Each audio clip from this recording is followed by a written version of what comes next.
Aujourd'hui sur Marley's Movies, je vous parle du film Le Petit Prince de Mark Osborne. Mark Osborne, c'est le type qui a fait Kung Fu Panda. Vas-y Panda, montre-nous ce que tu sais faire. Ok, sauf que là je viens de goûter. Et je suis en pleine digestion, alors mon kung-fu serait forcément meilleur si on attendait. DreamWorks présente Kung Fu Panda. Alors Bon, dit comme ça, je vous l'ai mal vendu. Mark Osborne, réalisateur de grosses productions américaines qui s'attaquent aux classiques de Saint-Exupéry, c'était pas gagné. Et pourtant, Osborne parvient à compiler dans Le Petit Prince ce qui se fait de mieux ces dernières années en matière d'animation. Un peu de Pixar, un peu de Burton, du stop motion comme chez Wallace et Gromit, du numérique comme dans Toy Story, et même un air de Michel Oslo. Ajoutez à ce cocktail l'esprit de Saint-Exupéry et vous obtenez Le Petit Prince, remis au goût du jour en 2015.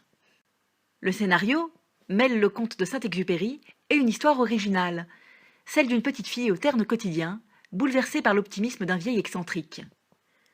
Le vieil homme n'est autre que l'aviateur qui a rencontré il y a bien longtemps le Petit Prince. Les deux histoires s'entremêlent pour nous offrir une suite au conte. Le premier mouton que je dessinais était trop malade. Et le deuxième non plus, n'était pas à son goût. Tu vois bien, c'est pas un mouton, c'est un bélier, il a des cornes. Et celui-là était... Trop vieux. Le mouton que je veux, il doit vivre très longtemps. Mais avant de découvrir le monde magique du Petit Prince, la vie de la petite fille est chronométrée à la minute près par sa mère. Tu vas entrer à l'Académie Verte, car j'ai conçu un projet. Ton projet de vie. La minute de l'heure, l'heure du jour, le jour de la semaine du mois, le mois de l'année, l'année de ta vie. Waouh! Rien ne sera laissé au hasard. Non, je suis ici, là-haut. Le monde de la petite fille, désespérément gris, a un côté Tim Burton dans Les Noces funèbres. Fish merchants. It's a terrible day. Now don't be that way. It's a terrible day for a wedding It's a sad, sad state of affairs we're in. that has led to this ominous wedding. Dans le film de Burton, le monde des morts est bien plus fun que celui des vivants. Chez Osborne, c'est le monde des adultes qui est visé.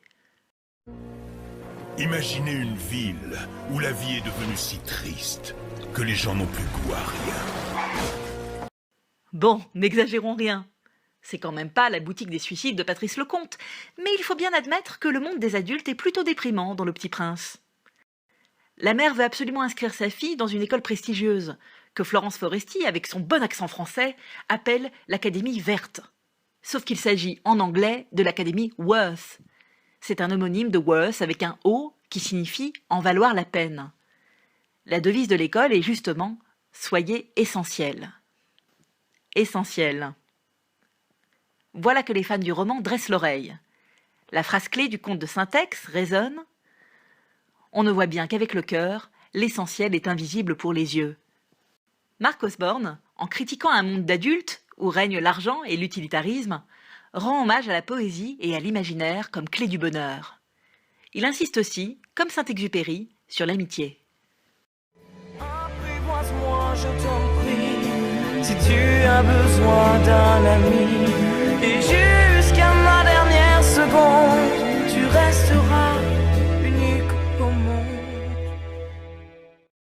Le vieil homme et la petite fille se lient donc d'amitié. Sans oublier le renard, mascotte du film, qui fait le lien entre l'ancienne histoire et la nouvelle. C'est l'aviateur qui a créé le jouet renard, et ça lui donne un côté de Geppetto. Suis-moi, et si je suis pas, suis-moi, là où Michelibou.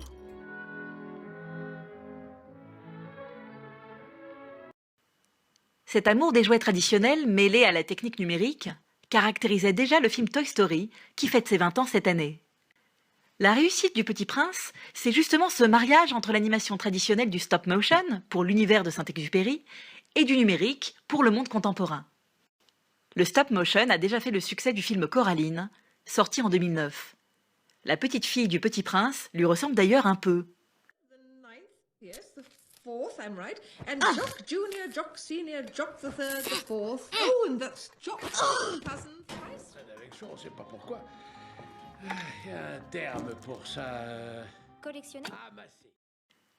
Mais Coraline était un conte sombre, et Le Petit Prince, c'est un festival de couleurs. Il rappelle en cela le film de Pixar, Là-haut.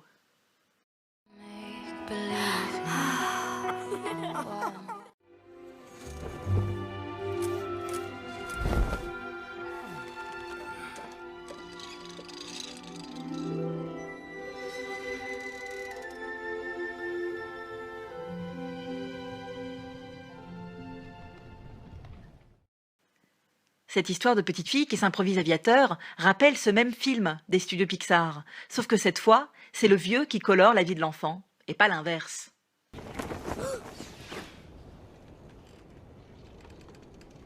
Please let me in. Non.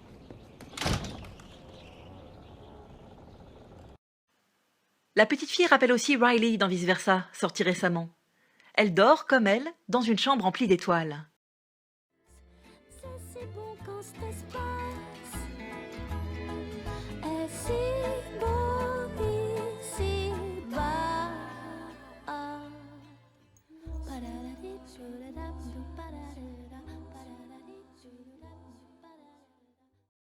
Mais les étoiles ne sont pas seulement décoratives.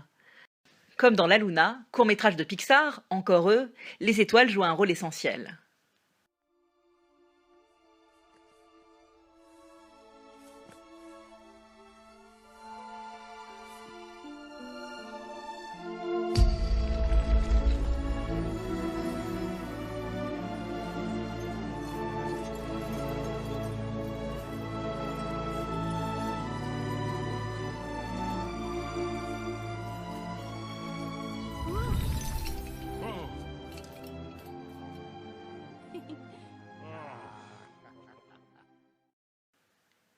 Vous vous souvenez du businessman dans Le Petit Prince, qui comptait les étoiles en croyant les posséder?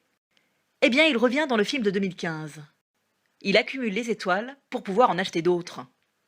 C'est une manière pour Osborn de dénoncer le capitalisme et ses dangers sur la nature. Le Petit Prince aborde aussi le thème du deuil et de la séparation. Le film martèle peut-être un peu trop sa morale. Elle était pourtant résumée en 10 secondes par Sirius Black dans Harry Potter. The ones that love us never really leave us. And you can always find them in here. Et la France dans tout ça? Elle n'est pas oubliée. On entend dans le film plusieurs chansons de la chanteuse Camille. Et c'est André Dussolier qui double l'aviateur. Clin d'œil peut-être à Amélie Poulain, succès du cinéma français à l'étranger. Dussolier était déjà narrateur dans le film de Jeunet, souvenez-vous. Parfois, le vendredi soir, Amélie va au cinéma. J'aime bien me retourner dans le noir et contempler le visage des autres spectateurs.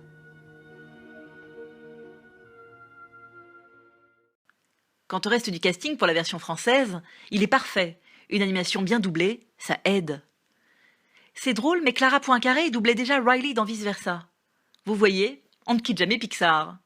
Pourtant, l'animation du Petit Prince rappelle aussi la poésie de Michel Oslo, de jour comme de nuit. Vous vous demandez ce qu'est devenu le Petit Prince? Un boche aussi maigre peut faire une carrière comme ramoneur. Mauvaise langue.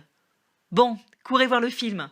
Marc Osborn propose une merveilleuse adaptation du livre de Saint-Exupéry, doublée d'une jolie histoire originale. Vous sortirez de la salle comme vos enfants, les yeux dans les étoiles. Voilà, Marla's Movies, c'est fini pour aujourd'hui, mais je vous retrouve sur mon site, marlasmovies.fr, pour y voir plus clair dans les salles obscures. Au revoir et bonne séance!